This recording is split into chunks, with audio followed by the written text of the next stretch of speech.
देखिए दिनांक 30/6/26 को सुबह तकरीबन 6:30 बजे के आसपास डायल 112 पे मांडर थाना को सूचना प्राप्त हुई थी कि एक गांव है बोंडो, जहां पर रात्रि में 12:30 बजे के आसपास एक घर के ऊपर बमबारी की गई है। उक्त सूचना का सत्यापन एवं आवश्यक कार्यवाही हेतु वरीय पुलिस अधीक्षक महोदय को जब इसकी सूचना दी गई तो वरीय पुलिस अधीक्षक महोदय द्वारा एक एसआईटी टीम का गठन किया गया, जिसमें डीएसपी रामनारायण चौधरी, थाना प्रभारी मांडर और थाना प्रभारी ठाकुरगांव, थाना प्रभारी बुढ़मू और जितने भी थाना प्रभारी हैं सभी लोग शामिल थे। इसके अलावा जो मांडर थाना के अन्य पदाधिकारी हैं वो भी शामिल थे। जब इस एसआईटी टीम के द्वारा घटनास्थल पर जाया गया और जितने भी फिजिकल एविडेंसेज हैं जो वहाँ पे सबसे पहले इन्होंने देखे, तो जो बमबारी की बात बताई गई थी वो सरासर सही नहीं थी। वो एक सुतली बम था जो मैन्युफैक्चर किया गया था। सुतली बम में उसमें कुछ मॉडिफिकेशंस किए गए थे जो वहाँ पे मिला था। टोटल 4 बम थे जो किसी व्यक्तियों द्वारा वहाँ पर मारे गए थे। 4 में से 1 बम फटा था, बाकी 3 बम थे वो फटे नहीं थे वहाँ पे। और तीनों बम के लिए हम लोगों ने बीडीडीएस टीम को कांटेक्ट किया था और उनके द्वारा वहाँ पर आकर उन बम्स को डिफ्यूज़ कर दिया गया था। और जितने भी फिजिकल और एविडेंसेस हैं और टेक्निकल एविडेंसेस हैं, जब उनके बेसिस पे हम लोगों ने जांच करना स्टार्ट किया तो जांच के उपरांत हम लोगों ने 5 लोगों को हिरासत में लिया, जिसमें एक व्यक्ति का नाम है समीर करकेट्टा, दूसरा है सरिता कुजूर, तीसरा है तबरेज़ अंसारी। ये क्रमशः इटकी, नरकोपी और नगड़ी थाना के रहने वाले हैं। और इसके अलावा इसमें 2 बच्चे भी हैं, जुवेनाइल हैं, तो उनका नाम डिस्क्लोज़ करना उचित नहीं रहेगा। इन लोगों से पूछताछ की है। पूछताछ करने के उपरांत जो हमें समझ में आया है, इसमें जो वादी हैं कुलदीप खलको और जो सरिता कुजूर, ये एक दूसरे को तकरीबन 1 साल पहले जानते थे। इन दोनों का प्रेम प्रसंग था। उसी क्रम में जो सरिता की जो बातचीत है समीर करकेट्टा से बात होना स्टार्ट हुई। उसी बीच में हुआ कि इनका जो मनमुटाव था कुलदीप के साथ में ज़्यादा बढ़ गया और समीर के साथ इनकी नज़दीकियाँ बढ़ गई। तो ये जो प्रेम प्रसंग था समीर और सरिता हाल ही में शादी करने वाले थे। बट सरिता ने समीर के सामने एक कंडीशन रखी कि जब तक तुम कुलदीप को नहीं मार देते हो तब तक वो उससे शादी नहीं करेगी। इसी चीज़ के लिए समीर, सरिता और एक और व्यक्ति है जिसका नाम है तबरेज़, इन लोगों ने एक योजना बनाई कुलदीप खलको के ऊपर वार करने की और उसे मतलब मारने के लिए। इसी क्रम में इन लोगों ने 22 जून 2026 को वहाँ पर गए और वहाँ पर जाकर रैकी की, पता किया कि कुलदीप खलको कहाँ पे रहता है, रात में कहाँ पे सोता है, उसकी दिनचर्या क्या है।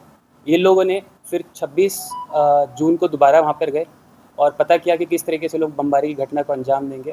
क्रमशः इसमें इन लोगों ने एक चीज़ और इम्पॉर्टेंट की है कि इन लोगों ने वीडियो रिकॉर्डिंग की है उस चीज़ की। जब उसके घर के पास से गुजर रहे थे तो वहाँ पे इन लोगों ने वीडियो रिकॉर्ड किया है, जो भी हमारे पास में टेक्निकल एविडेंस के तौर पर है। और 30 तारीख को तकरीबन रात के 12:30 बजे समीर और सरिता निकलते हैं नगड़ी से और बेड़ों के आसपास से, दोनों क्षेत्रों से, और ये लोग जाते हैं अपना फ़ोन डंप करके, फ़ोन नहीं लेके जाते हैं।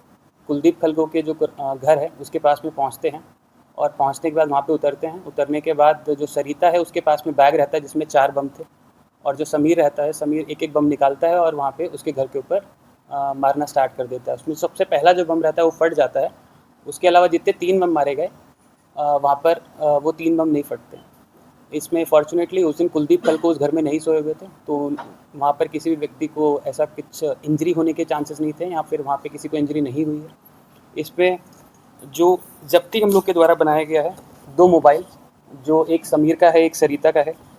इसमें एक पल्सर बाइक भी है जिस पे समीर और सरिता उस दिन बमबारी की घटना करने के लिए 30 तारीख को रात्रि में वहाँ पर गए थे। देखिए बम बनाने में इसमें 2 व्यक्तियों के नाम आए हैं। एक व्यक्ति को हम लोग हिरासत में ले चुके हैं, तबरेज़ अंसारी। इसमें जो नॉर्मली जो हम लोग सुतली बम का यूज़ करते हैं, जो जिसे आलू बम बोला जाता है, मिर्ची बम बोला जाता है, उसी का विस्फोट यूज़ करते हैं। और विस्फोट के अलावा उसमें ये लोग थोड़े बहुत बजरा वगैरह या फिर कुछ उस तरीके की चीज़ें डाल देते हैं ताकि जब वो फटे तो क्षति ज़्यादा हो। इसलिए एक तरह से सुतली ही बम था। ये वैसा कोई मेजर बम नहीं था कि जिसको किसी के ऊपर मारा जाए और डेटोनेटर वगैरह उस तरीके से यूज़ किया जाए। तो नॉर्मली सुतली बम था। देखिए उसमें एक व्यक्ति का नाम हमारे पास में और है जिसका हम अनुसंधान कर रहे हैं। उस व्यक्ति को हम पकड़ने के उपरांत उसी व्यक्ति के द्वारा ये बम भी बनाया गया था, उसको भी हम लोग जल्दी मतलब पकड़ लेंगे और उसे भी न्यायिक हिरासत में भेजेंगे। ये जो बम था जो इस्तेमाल अगर हुआ फोड़ने में, तो क्या सिर्फ जान जाने की था? देखिए इसमें जान जाने का जो है ये सुतली बम जैसे मैंने आपको बताया, तो जान जाने का इसमें बिल्कुल भी चांसेस नहीं है। 0 ऑलमोस्ट 0.1% चांसेस रहेगा।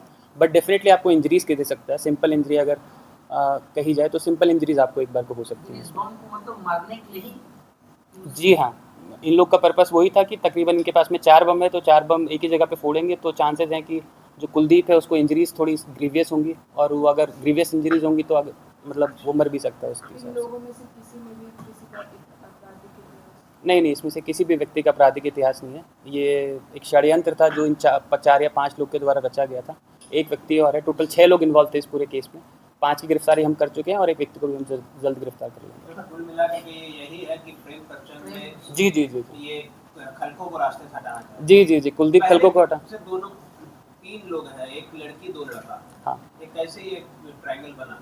देखिए सबसे पहले कुलदीप खलको और सरिता का जो मतलब लव स्टोरी थी वो चल रही थी। तो ये लोग वहाँ पे हैदराबाद में काम करते थे, मजदूरी का काम करते थे, वहीं पे रहते थे ये लोग। तो उसी क्रम में जो तीसरा व्यक्ति है समीर करकट्टा, वो भी वहाँ पे गया और समीर की बातचीत होना स्टार्ट हुई सरिता से, और समीर और सरिता में प्यार हो गया। तो और कुलदीप वापस झारखंड आ गया।